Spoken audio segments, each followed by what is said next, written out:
Rise. Rise 11.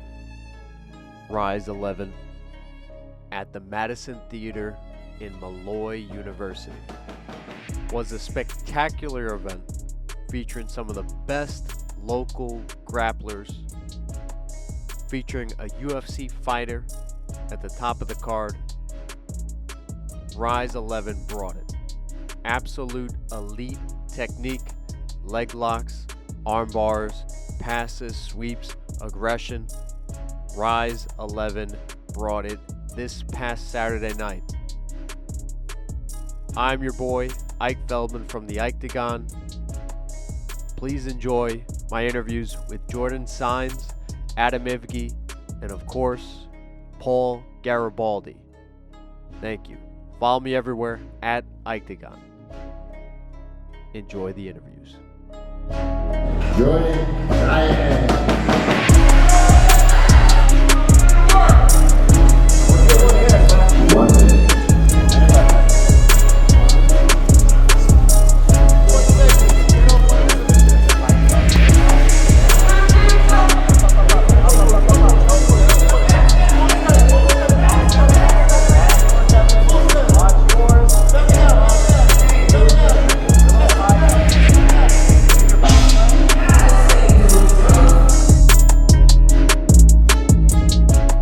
What's up, guys? This is officially the first interview I can say I'm doing in front of a fireplace. I'm with my boy, my brother, Jordan Saenz. Get the name right. There was a Frankie Saenz in the UFC.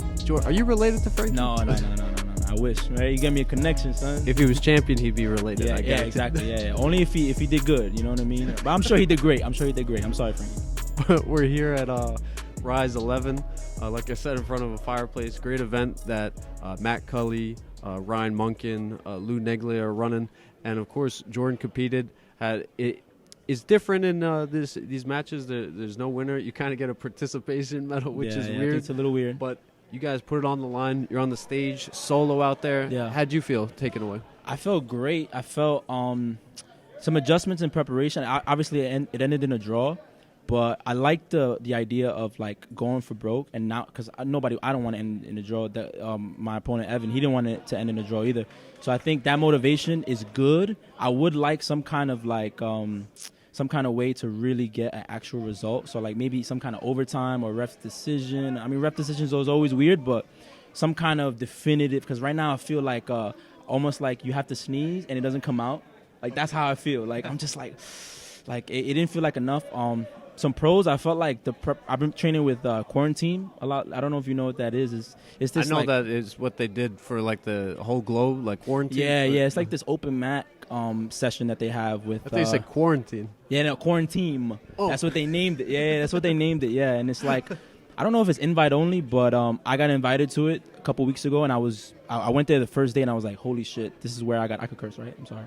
Yeah, I was like, holy shit, this is where I got to be like for the next couple of weeks. Nice. And I felt like conditioning-wise, that was the best I ever felt. Like after a match, I felt like, oh, I could keep going. And I've never really felt that before after a match like that. But I would say the pace is definitely something I have to address. So me just training 10-minute round, like if you train long rounds and you only do that when you get a short match, I feel like it will throw you off because you get accustomed to a certain pace.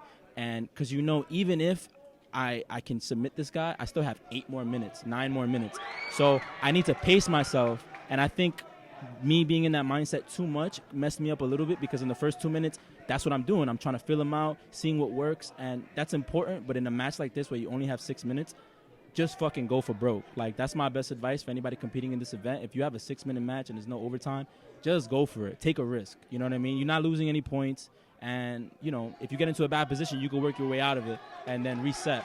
But that's one thing I would change. I would add shorter rounds, maybe even do 3-minute rounds to, like, build in a higher pace. So if anybody competing for Rise, if you're doing that like, rule set, 100% train the 6-minute rounds. Don't do more. I would do more, but really, like, get used to going at a high pace fast, like, right away. My man, Screw John Kavanaugh. Who we got? Uriah Faber.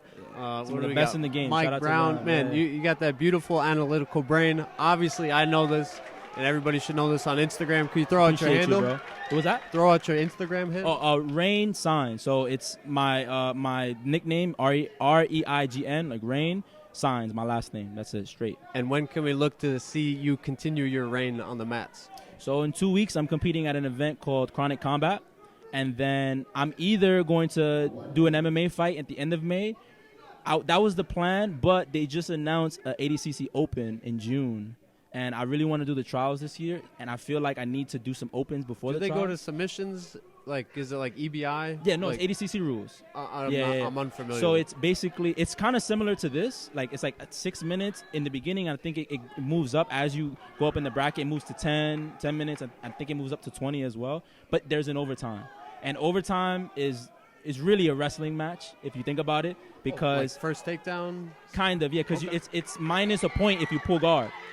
So and whoever has the most points at the end of overtime wins. So it really comes down to who gets that first takedown. Because usually you get that takedown and you're like, all right, I won. Jordan's a wrestler. Right? So yeah, I'm really thinking about doing that because if I'm going to do the trials, I feel like you need to do a couple opens before to get accustomed to that pace of 2 day, maybe a 2-day event or just that rule set, you know? And where are we training? Where can I catch you in the gym? So I run my own gym in Queens now, Briarwood Jiu-Jitsu. It's just a kids program, but I'm going to implement an adults program when I have a little bit more time. The kids are just easier to kind of deal with. I don't think anybody says that. Kids are easier to deal with. Yeah, God bless you, man. Bro, training adults is overrated because they're stubborn. They think not all of them, but a lot of them think they can tell you how to teach them. It's like a kid is a blank slate. And they just absorb everything. If you have the patience. Some people just don't have patience. But if you have patience, a kid is a sponge. You tell them to do something, they do it. They take your word as law. So I like teaching kids a little bit more. And at Warriors Nation, MMA gym out in Dumbo, Brooklyn, you need to be there too. I'm going to hit you up, make sure you're there. The best MMA gym in New York. If you don't know, you will soon. Thank you, Jordan. I appreciate it. And good luck to your future endeavors. Thank you, bro. The underhead, guys. Watch your back. Watch your back. He's up there. Circle. Keep climbing. Shoulder flat. Watch your head position. With your toes, keep your hips. Yep, stop over there.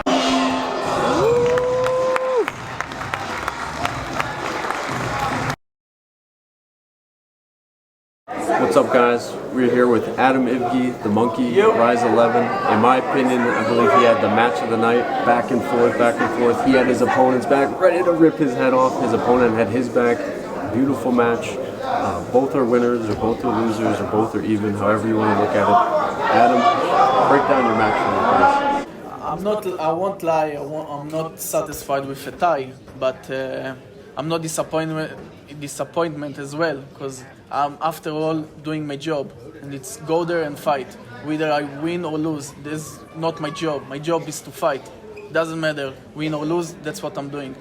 I'm doing entertainment for the crowd. Well, I think it was an amazing entertainment for the crowd. It was it seemed like you were given everything you had.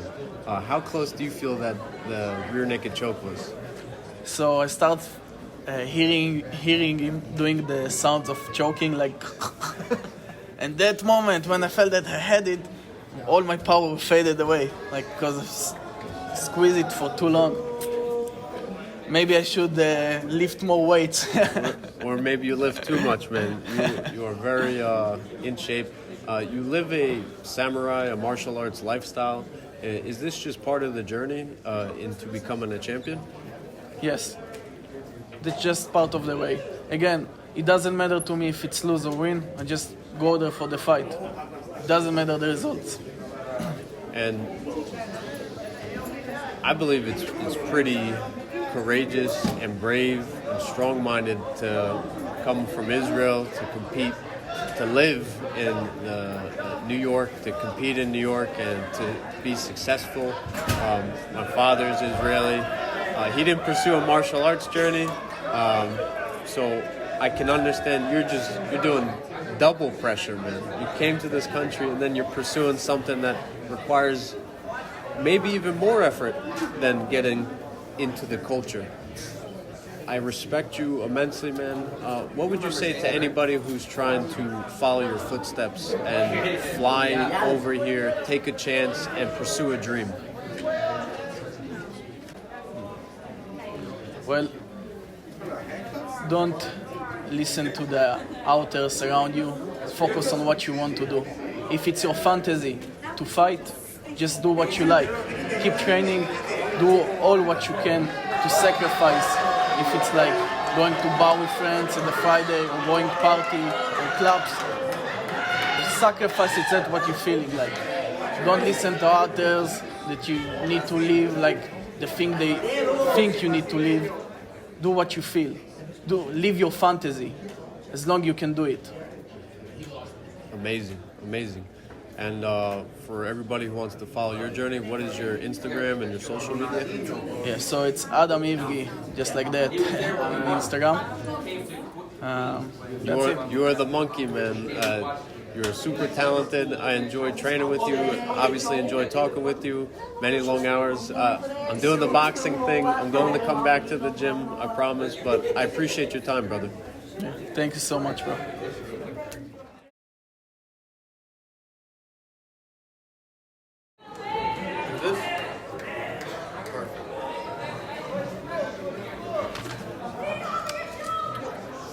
Garibaldi.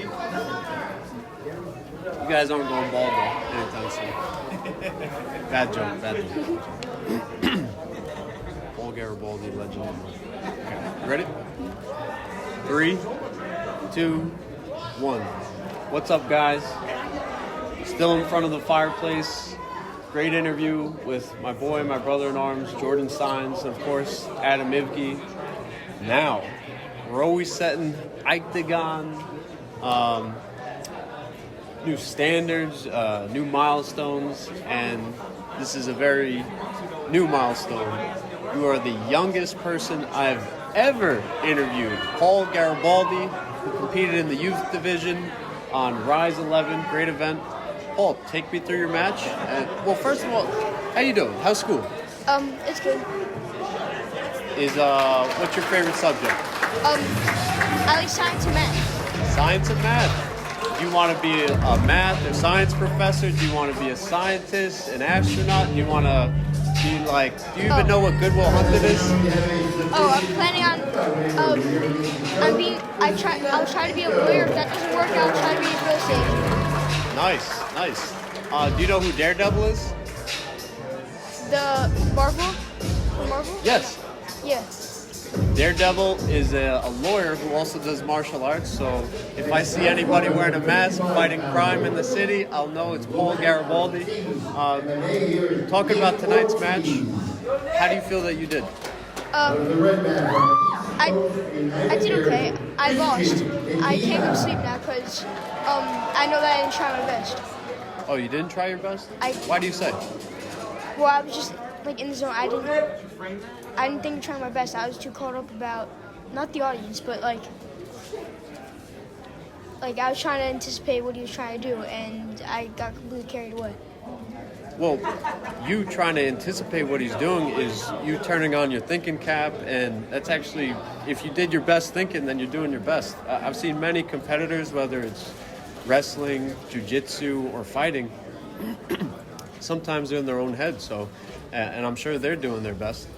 So I think you're being very modest, and I appreciate the humble.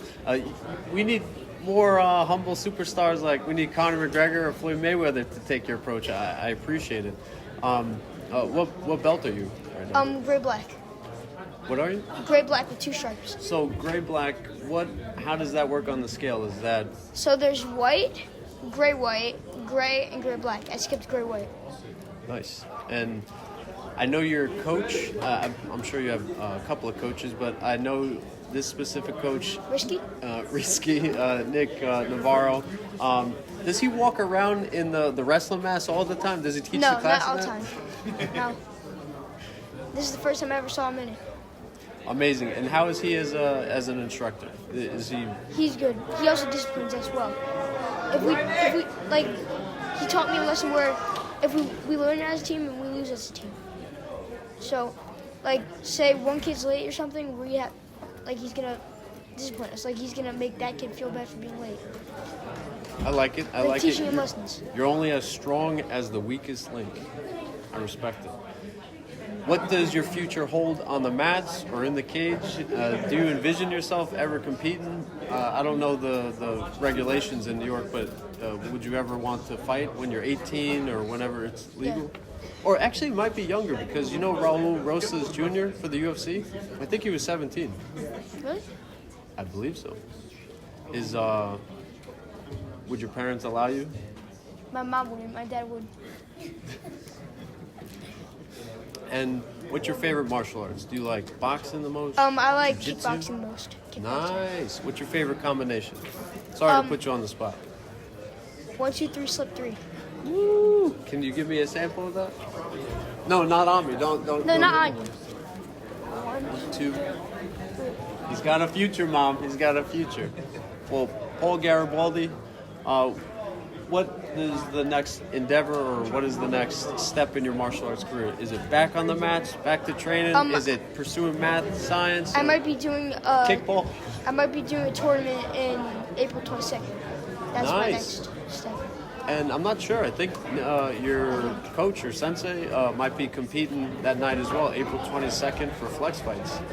Might be past your It's a good bedtime. fight. It's a good fight. Oh, it's a good fight? Is there a good fight on 20? It's somewhere around the 20. It's a good fight. I might be doing it. I've competed in that a couple times. It's a great event. Have fun. Paul, I appreciate your time. Great handshake. Better than some of these adult grapplers. Thank you, brother. See you.